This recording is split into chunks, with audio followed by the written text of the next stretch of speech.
Happy Sunday morning. I was doing a little bit of writing this week, and I was in Matthew 16, beginning in verse 13.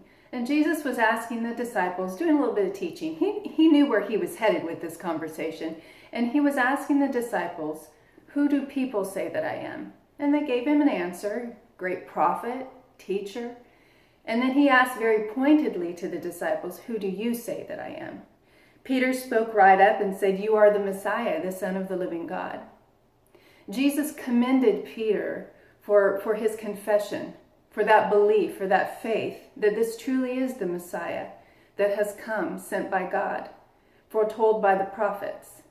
And then shortly thereafter, Jesus begins telling his disciples about his death. And it's the first of 3 times that Jesus would try to prepare them for what was to come.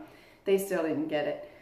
And Peter spoke up quickly to Jesus and said, this is not going to happen to you. In other words, we want to protect you. We don't want you to go through this pain. So we'll help and we'll stand on that line between you and the cross, because that's not going to happen. And Jesus said, get away from me. You're distracting me from the thing that God has called me to.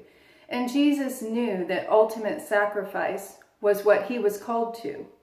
And then Jesus goes on and tells the disciples right after that, if any of you wants to be my follower, you must put aside your selfish ambition, shoulder your cross, and follow me. If you try to keep your life for yourself, you'll lose it. But if you give up your life for me, you'll find true life.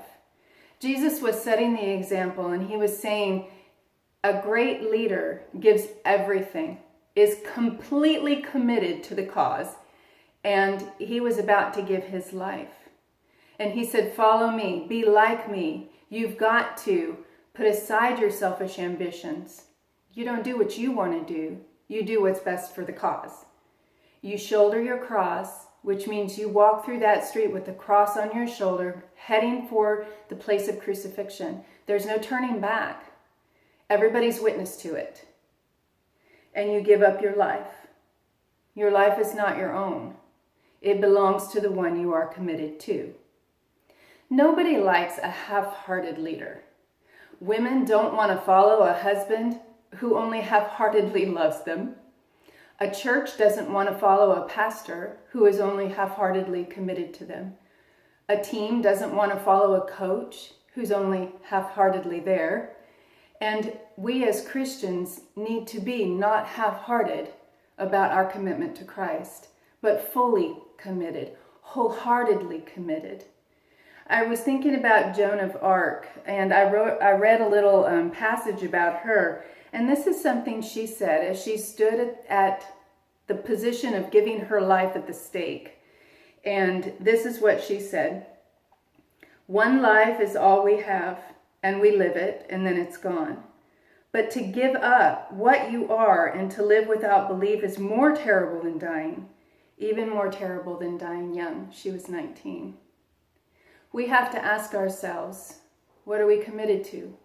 What are our convictions? And stand firmly upon them and follow it through to the end. Christ was our example, and we are to be like him.